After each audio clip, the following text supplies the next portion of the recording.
mana anak yang nggak masuk? Siapa yang nggak masuk? Kenapa nggak masuk? Oke, ini yaitu yang pertama, peserta didik mampu menjelaskan konsep dasar kecerdasan artifisial yang meliputi definisi, karakteristik, dan cara kerja daripada kecerdasan artifisial. Nah, selanjutnya yang kedua itu peserta didik mampu mengidentifikasi macam-macam kecerdasan artifisial. Ya.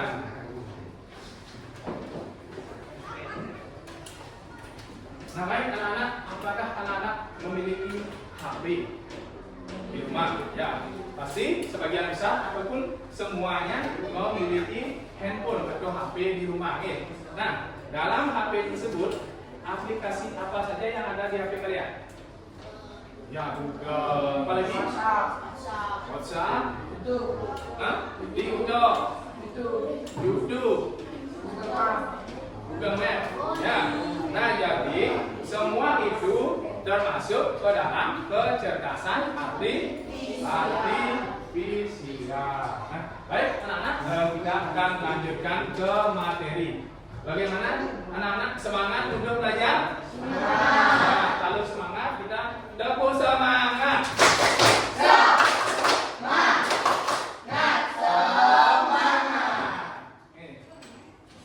Nah, baik anak-anak, kita lanjutkan.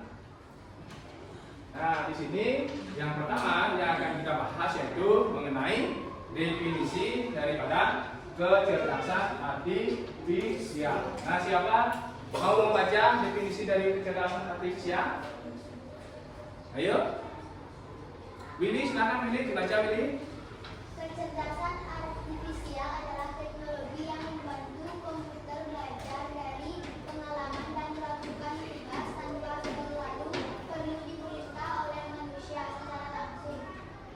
KA mampu beradaptasi berdasarkan pengalaman meskipun cara kerja dan kecerdasannya berbeda dari manusia.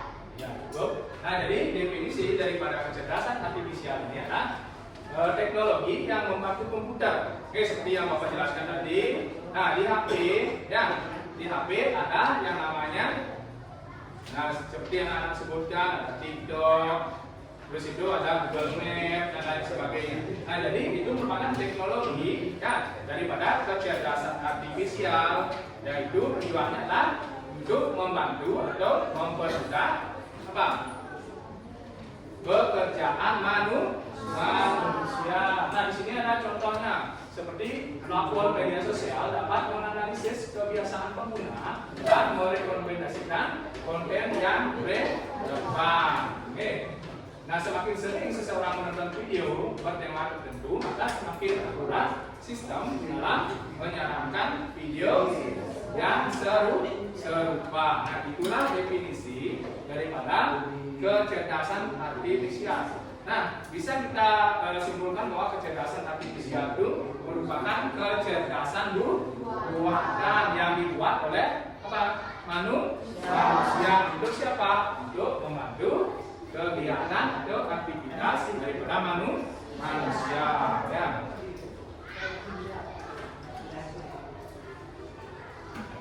Nah, di sini ada karakteristik daripada kecerdasan artifisial. Ada 4 karakteristik. Yang pertama itu adalah KA belajar dari data.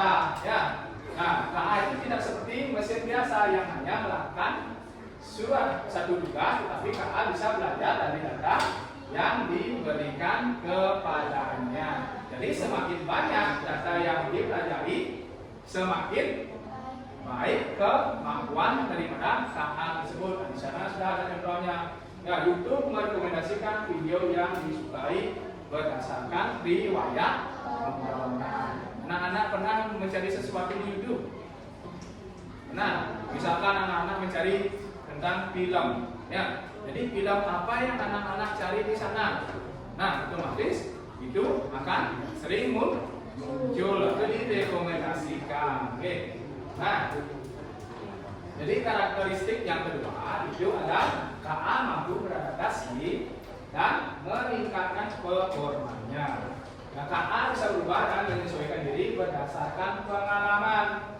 Jika awalnya sering melakukan kesalahan, ia bisa memperbaiki dirinya sendiri dengan belajar dari kesalahan tersebut. Nah, misalkan contohnya di sini sebagai aplikasi Google Map. Nah, jadi Google Map itu bisa saja memberikan waktu tempuh yang salah. Nah, semakin banyak yang mengakses lokasi tersebut, maka dari itu KA bisa memperbaiki dirinya sendiri sehingga data yang diberikan itu lebih akurat. Itu karakteristik yang kedua dari KA. Nah, karakteristik yang ketiga, nah, KA bekerja berdasarkan algoritma dan model prediktif. Jadi KA bekerja dengan aturan dan langkah-langkah matematis yang disebut dengan algoritma. Jadi algoritma itu adalah langkah. Oke, contohnya aplikasi belanja online. Nah, jadi anak-anak pasti sering lakukan itu bertransaksi online, belanja online, pernah? Nah, ya. Nah, di sini contohnya seperti Shopee, Tokopedia, atau Lazada. Nah, jadi aplikasi tersebut bisa merekomendasikan barang-barang yang lagi ngetren pada saat ini. Kenapa demikian? Karena dia belajar ya dari data yang masuk. Ya, apa yang banyak dicari orang dan apa banyak dibeli oleh orang. Nah, kemudian yang keempat itu KA mampu mengenali pola dan membuat keputusan secara otomatis. Nah, KA tidak hanya melihat data, tetapi juga bisa menemukan pola yang tidak dilihat oleh manusia. Contohnya seperti aplikasi sosial media seperti Facebook atau Instagram. Jadi bisa mengenali wajah dalam foto dan secara otomatis menyarankan nama teman untuk dipelajari. Nah, itu tadi mengenai karakteristik daripada kecerdasan artifisial. Nah, selanjutnya ada namanya mesin cerdas dan non cerdas. Nah, anak-anak, apa itu mesin? Diperhatikan apa itu mesin? Ayo, siapa bisa membaca? Silakan Yoga. Mesin adalah alat yang dirancang untuk membantu manusia untuk melakukan kegiatan sehari-hari. Namun tidak semua mesin bekerja dengan cara yang sama. Secara umum mesin cepat dibedakan menjadi dua jenis, yaitu mesin cepat dan mesin non cerdas. Nah, jadi mesin itu dirancang oleh manusia untuk membantu manusia dalam melakukan kegiatan sehari-hari.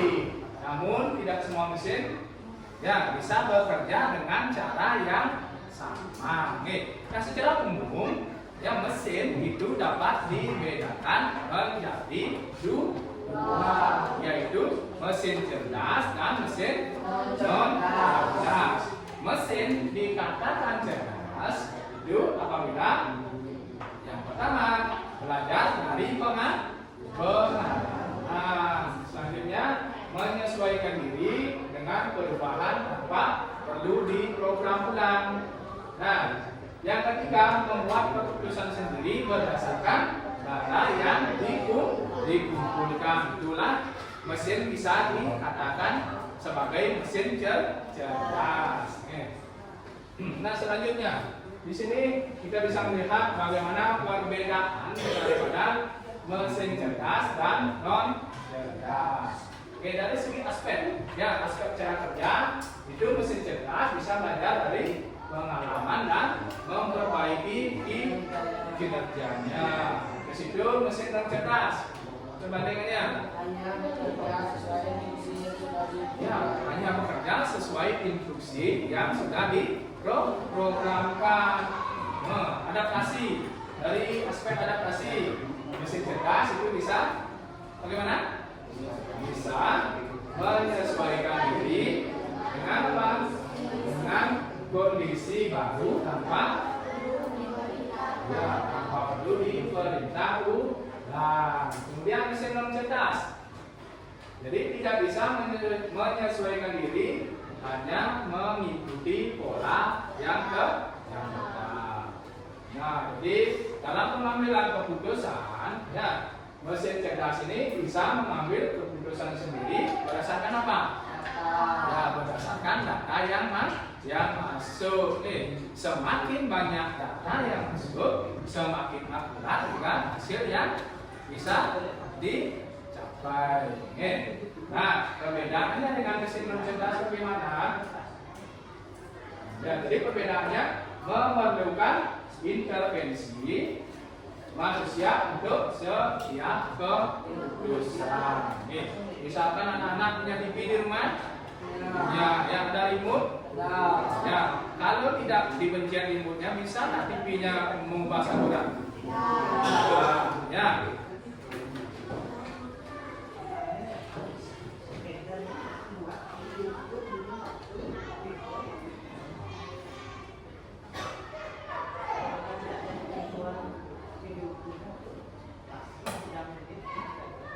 Nah, di sini kita bisa melihat contoh mesin cerdas yang menggunakan teknologi KA atau kecerdasan artifisial. Contohnya di sana ada asisten virtual seperti ya, Google Assistant atau Siri dan lain sebagainya. Nah, yang bisa menjawab pertanyaan, mengatur alarm dan memberikan saran berdasarkan kebiasaan penggunanya. KA chatbot, ya, layanan pelangganan otomatis. Ya, misalkan di bank, itu contohnya. Jadi pelayanannya dibuka 24 jam, tetapi itu bukan manusia, ya, tetapi ada kecerdasan artifisial di sana. Tidak mungkin manusia bekerja 24 jam melayani, ya, di sana. Nah, kemudian namanya juga mobil otonom. Nah, jadi mobil ini merupakan mobil tanpa pengemudi, yang bisa berjalan sendiri dengan menggunakan sensor dan kecerdasan artifisial untuk mendeteksi jalan. Di situ lalu lintas dan rambu-rambu. Jadi anak-anak kalau memiliki mobil seperti ini, tinggal datang, duduk, diam. Ya, instruksikan kepada mobilnya, anak-anak mau kemana. Ya, tinggal duduk saja.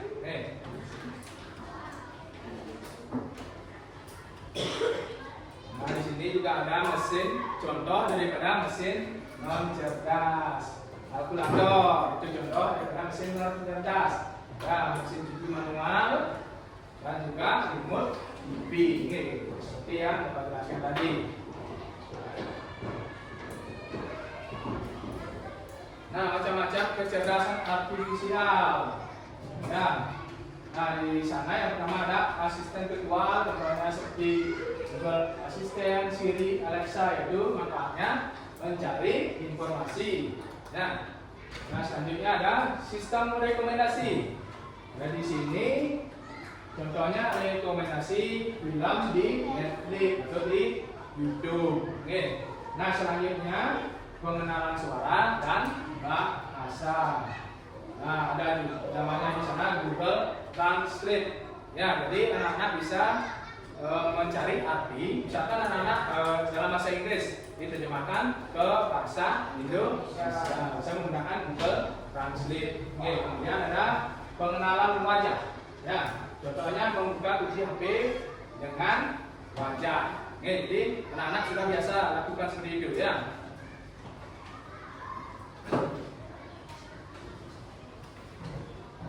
Nah, ada juga AI, ya, di bidang transportasi. Contohnya seperti Google Maps. Ya, di situ ada AI di bidang kesehatan. Contohnya aplikasi Cek Kesehatan. Ya, selain itu juga ada smartwatch, ya, jam pintar. Jadi dia bisa mendeteksi detak jantung. Di sini ada chatbot atau customer service yang melayani 24 jam. Tetapi tidak manusia yang melayani, tetapi AI itu kecerdasan artifisial. Kemudian ada AI di media sosial. Contohnya seperti filter wajah di Instagram atau TikTok. Nah, di sini anak-anak pasti sering menggunakan filter wajah. Benar apa tidak? Ya, karena zamannya sekarang seperti itu. Ya, banyak menggunakan filter.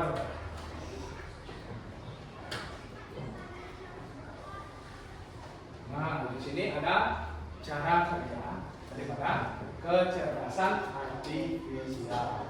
Ya, jadi KA ini bekerja dengan cara yang mirip seperti manusia belajar. Oke. Jika ingin memahami sesuatu, maka penting sekali untuk mempelajari informasi atau data, kemudian berlatih dan kemudian menggunakan apa yang sudah dipelajari untuk membuat keputusan.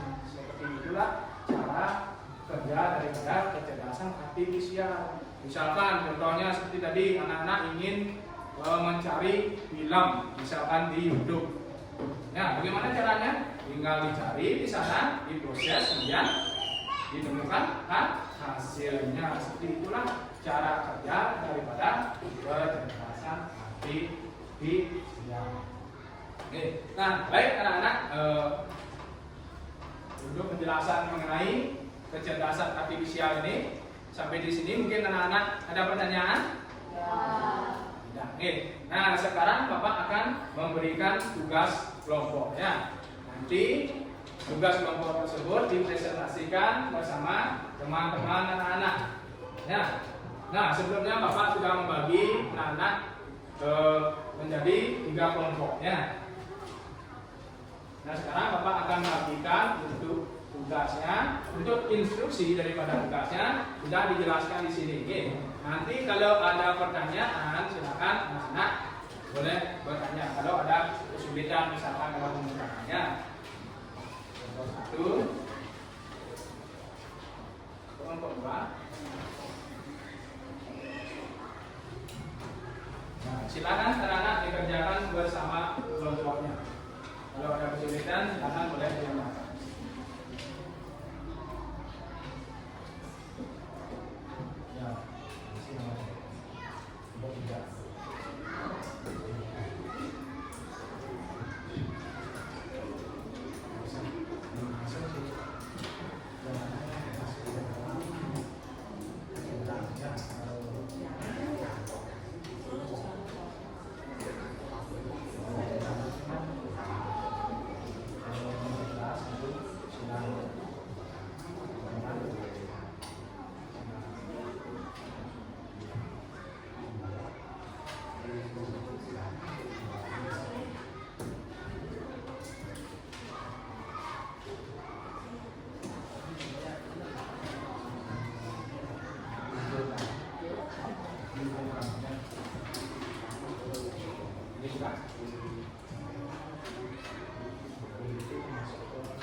perwakilan kelompok. Oke.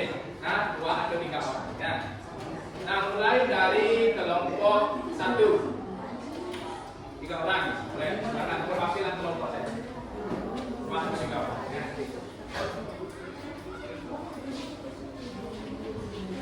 Anak-anak yang lain mohon diperhatikan teman.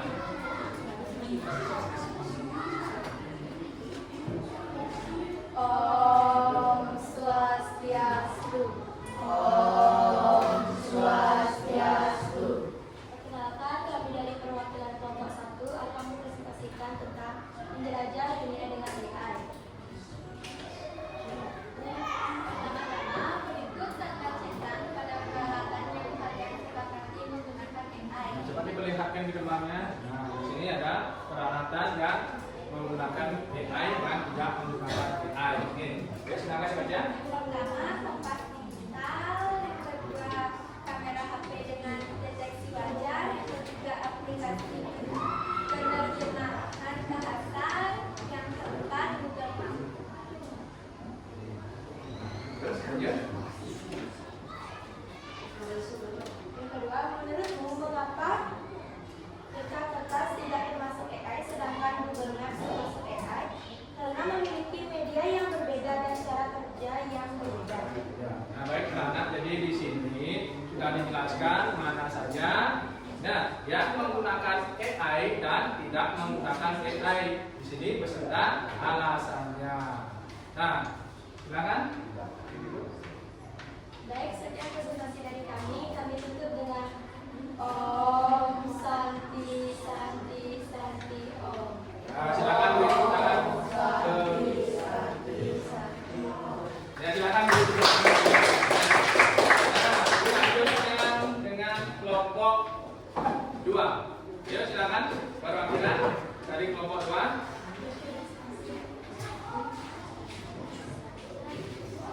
Om Swastiastu.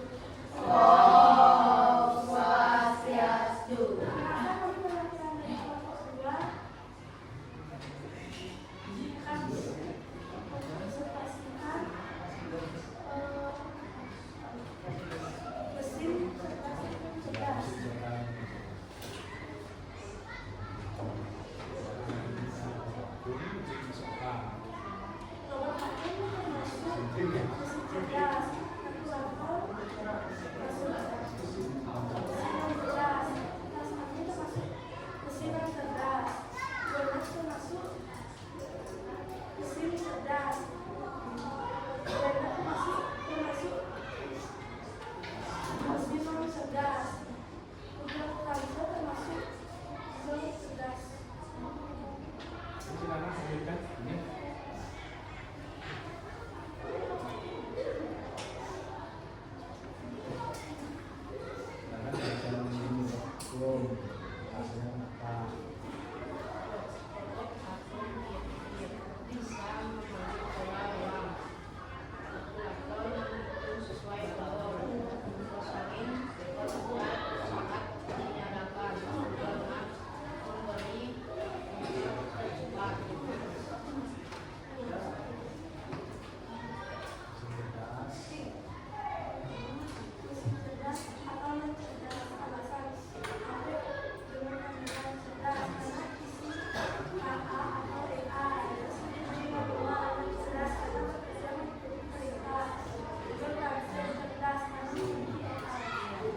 Baik, anak-anak di sana sudah dijelaskan oleh teman-teman mengenai mesin cerdas dan non cerdas, mana yang menggunakan AI, mana yang tidak menggunakan AI, beserta alasannya. Silakan, boleh duduk.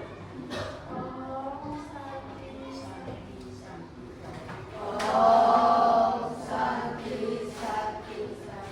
Silakan beri tepuk tangan yang meriah. Nah, yang terakhir dari kelompok 3. Yuk, silakan perwakilan.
non cerdas. Nah, Sekian presentasi dari kami tutup dengan Santi.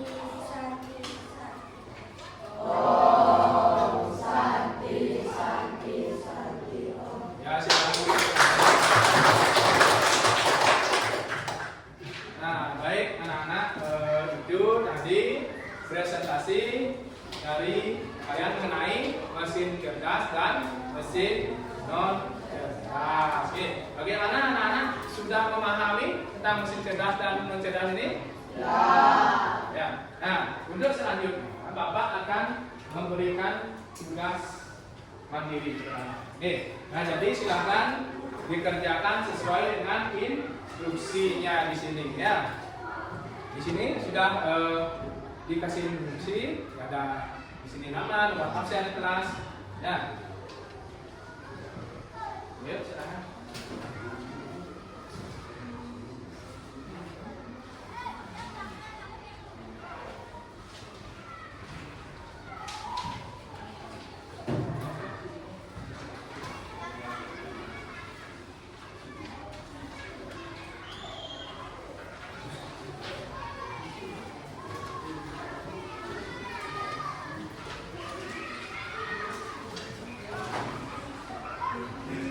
Silakan dikerjakan anak-anak, kalau ada kesulitan nanti silakan boleh ditanyakan ya.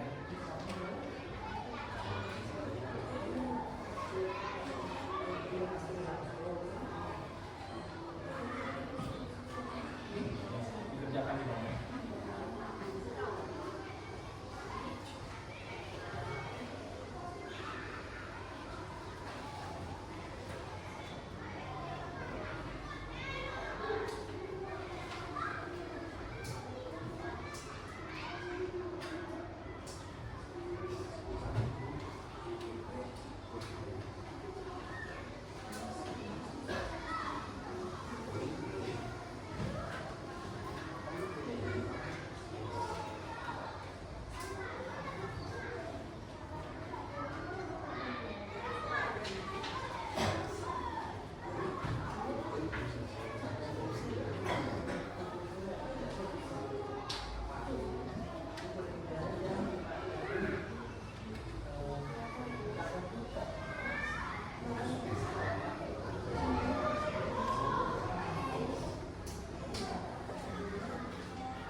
Nih.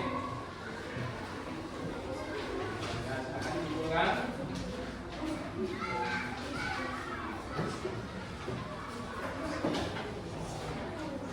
Silakan. Bisa.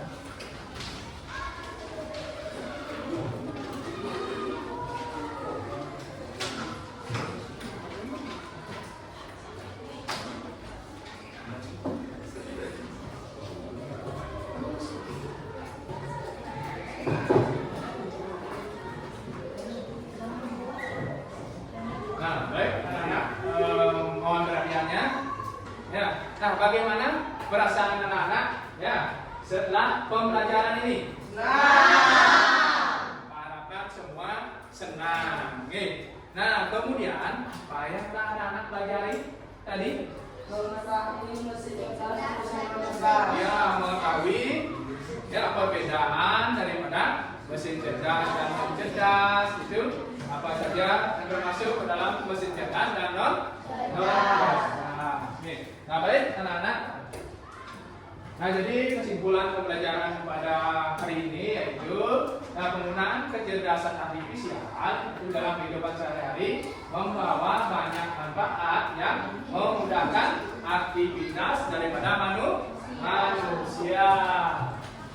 AI ya, untuk kecerdasan artifisial ini hadir dalam berbagai bentuk seperti asisten virtual, rekomendasi kerja online, prosedur, aplikasi transportasi, hingga layanan kesehatan.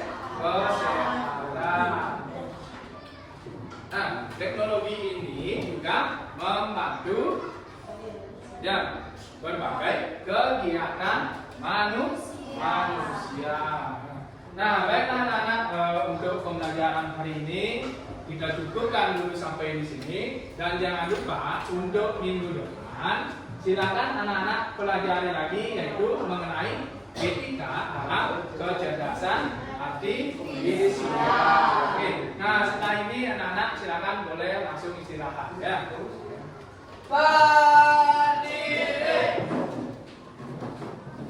Brahma Santi. Om Santi Santi Santi Om. Ya, anak-anak silakan boleh istirahat. Yang dilaksanakan oleh Bapak sudah bagus, namun yang sedikit mengoreksi terdapat di bagian pendahuluannya. Harusnya Bapak menyampaikan manfaat itu di awal, tapi tadi Bapak menyampaikannya di akhir. Jadi tolong sampaikan manfaat materi pembelajaran itu di awal pembelajaran. Yang kedua risiko tentang LKPD kelompoknya. LKPD kelompoknya harusnya dikumpulkan sebagai bahan portofolio. Sekian dikembangkan, terima kasih.